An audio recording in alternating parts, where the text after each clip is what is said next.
mas a bola agora vai reinvenção da aposentadoria.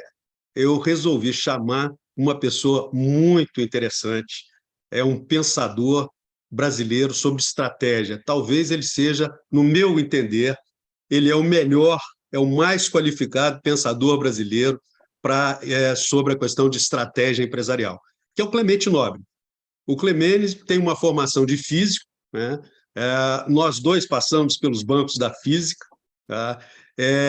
Só que ele saiu da física, foi ser executivo de marketing, diretor de marketing da Amil durante 14 anos, e depois disso aí resolveu ter carreira solo como consultor, levando a centelha do pensamento estratégico para dentro das empresas da área de saúde. E aí a questão que eu coloquei para ele foi por que que as empresas de saúde e planos de pensão, quer dizer, que é onde está o dinheiro, né, devem estimular ativamente a reinvenção da aposentadoria.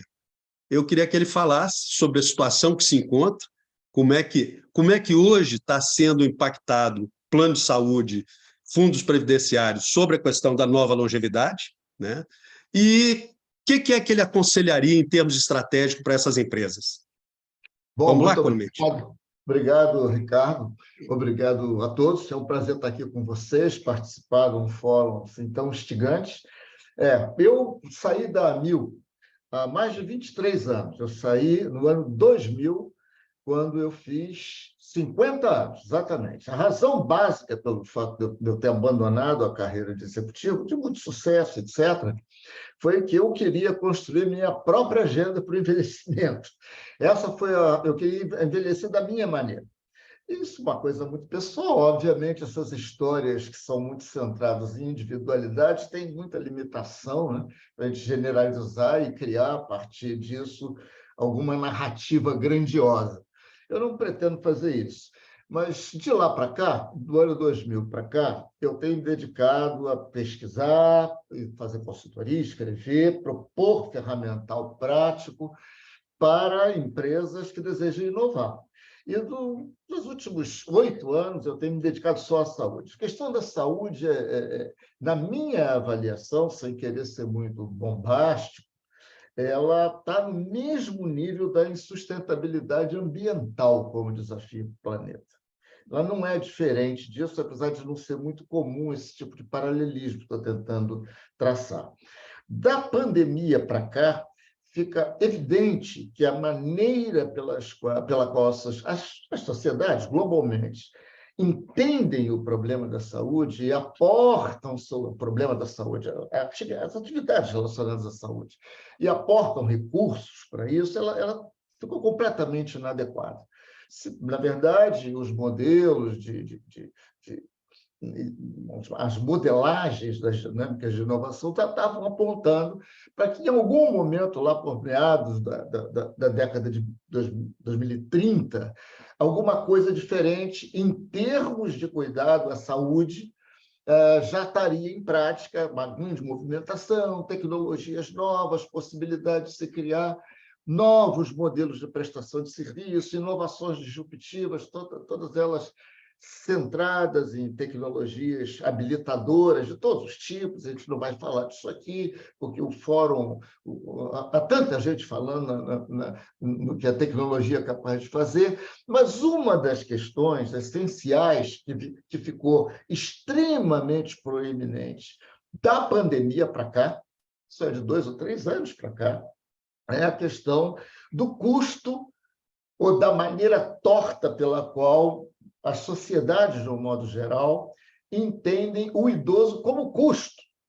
né? A mentalidade médica, a mentalidade assistencial, melhor dizendo, estabelecida, não tem proposta a não ser tratar de idosos. Então, por que esse tema ficou proeminente? Porque os sistemas de saúde, mundo afora, independentemente do formato gerencial, se é pagador único, se é estatal, se é como no Reino Unido, que o governo, ou no Canadá, ou se é como nos Estados Unidos, ou no Brasil, enfim, não importa, não tem ninguém satisfeito ou tranquilo com os rumos da escalada dos custos de saúde.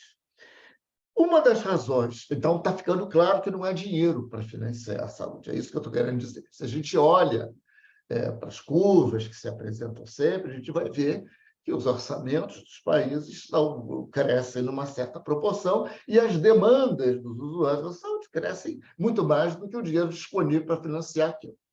E hoje, o centro da preocupação é o idoso, porque o idoso, por todas as razões que vocês melhor do que qualquer um conhecem, ele é mais idoso, ele fica mais idoso do que no passado. As pessoas, usando o meu linguajar aqui, que é mais direto, né? As pessoas morriam aos 70 anos. Você esperava que morriam de doença infecciosa. Né? E de 25, 30 anos para cá, esse perfil vai mudando, as pessoas estão vivendo cada vez mais, elas não morrem mais tanto de doença infecciosa, mas elas adquirem cargas de doenças crônicas. E notem o meu vocabulário, a gente continua falando em como financiar essa demanda. Mas uma parte central do desafio dos formuladores de política mundo afora é propor, formular soluções para a saúde, mas não baseada no paradigma velho, paradigma atuarial, que considera o idoso como um custo. O idoso tem sido um custo nesse sentido. Como vou financiar a atividade dessa pessoa? Mas, ao contrário, é fiel ao espírito de vocês aqui, né, do evento, né, dessa bela iniciativa, é reconfigurar nosso modelo mental sobre a saúde na sociedade. Isso é sair da ideia de que a única coisa a fazer é diagnosticar e tratar doenças, patologias, condições médicas, etc., para um outro paradigma, o paradigma de antecipar e prevenir, que a tecnologia já viabiliza. É espantoso e muito motivador, ao mesmo tempo, percebermos que ferramental tecnológico para inverter esse paradigma mesmo, né? Para criar uma modelagem de sociedade ou de envelhecimento ativo, vamos chamar assim, fiel ao que vocês têm me ensinado, que essa não é uma especialidade minha, mas eu descubro paralelismos, né?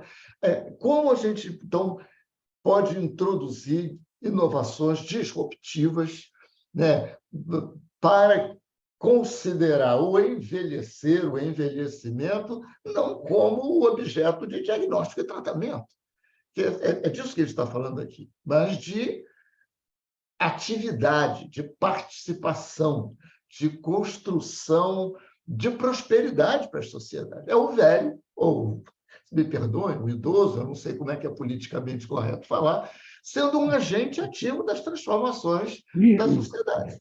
Né? E isso é plenamente possível hoje, se nós exercitarmos a imaginação. Então, sair desse tratamento atuarial, em que se vê o idoso como uma liability, como um custo a ser bancado pelo resto da sociedade, e incorporar esse crescente contingente da população no processo de produção de coisas, de produção de ideias, de produção de bens, de produção de serviços. Então, esse desafio, que eu sei que faz parte da missão da Choca, é disso que a gente está tratando aqui, eu chamo a atenção de que as possibilidades para isso nunca estiveram tão maduras, porque todo mundo está fazendo exames de consciência, sistemas de saúde, sistemas de previdência também, né? Eu conheço mais os sistemas de saúde, isso posso garantir, de propor contextos novos para que essa disrupção aconteça. Um exemplo que foi dado aqui, né, das avós terapeutas, por exemplo, é um exemplo típico. Né? É um exemplo típico disso que a gente chama de inovação disruptiva. Inovação são arranjos diferentes de pessoas, processos e tecnologias que se configuram de maneiras novas para prestar serviço ou para produzir alguma coisa. né? Então, o componente pessoas é sempre essencial em qualquer inovação disruptiva, né? Em qualquer tipo de inovação disruptiva. E uma das características que, tecnicamente, a gente associa esse tipo de inovação é a utilização de profissionais que diferem, eles não são tão sofisticados como aquilo que classicamente se entendeu como sendo o profissional típico de uma área de atividade. Eu gostei do exemplo da avó terapêutica, que a Maria Clara citou en passant, porque, tipicamente, a descoberta desses novos papéis, que podem ser para comunidades mais carentes ou não, há um universo de possibilidades muito grandes para que se experimentem novos modelos de negócio, novas formas de se ganhar dinheiro, considerando pessoas que redesenharam o seu envelhecer, processos que têm que ser desenhados e tecnologias que já existem. Então, as pessoas estão aí, as tecnologias estão aí. O que está faltando é imaginação para incrementar essa proposta. Empresas de saúde, e o Ricardo vai me sinalizar aqui quando eu estiver chegando no meu limite tolerável aqui, né? Não confie em mim muito para discernir isso, porque eu preciso de alguém que me proteja de mim mesmo. Então, se tiver uma arma, assim, alguma coisa para apontar, é melhor do que escrever, porque eu finjo que não li. 2 minutos eu vou fechar. 2 minutos, fechando, Clemente. Sistemas de saúde, planos de saúde, segurador, todo mundo está em busca de maneiras de promover um envelhecimento saudável, ou de considerar o idoso não como uma liability, como um sinistro, como alguém que depende da gente para que nossos custos não explodam. Essa mentalidade, essa maneira de to frame, né, de enquadrar o problema do idoso, a questão do idoso, não o problema, ainda é prevalente na sociedade. E é para isso, e por isso eu apoio e aplaudo muito essas iniciativas, tipo da Choca, tipo de vocês todos, porque, na minha avaliação, está na direção correta e há um mundo de demandas que, se nós tivermos imaginação, a gente vai conseguir potencializar e demonstrar que são hiperválidas de serem consideradas. É isso que eu tenho a dizer. Muito obrigado, Clemente, e é muito bom ouvir você falar na palavra-chave, imaginação. E você, como físico, como eu também, na nossa pós-adolescência, a gente cansava de ouvir o Einstein falar, né, aquela citação de que a imaginação pode mais do que o conhecimento, né? E é isso que é a questão. Nós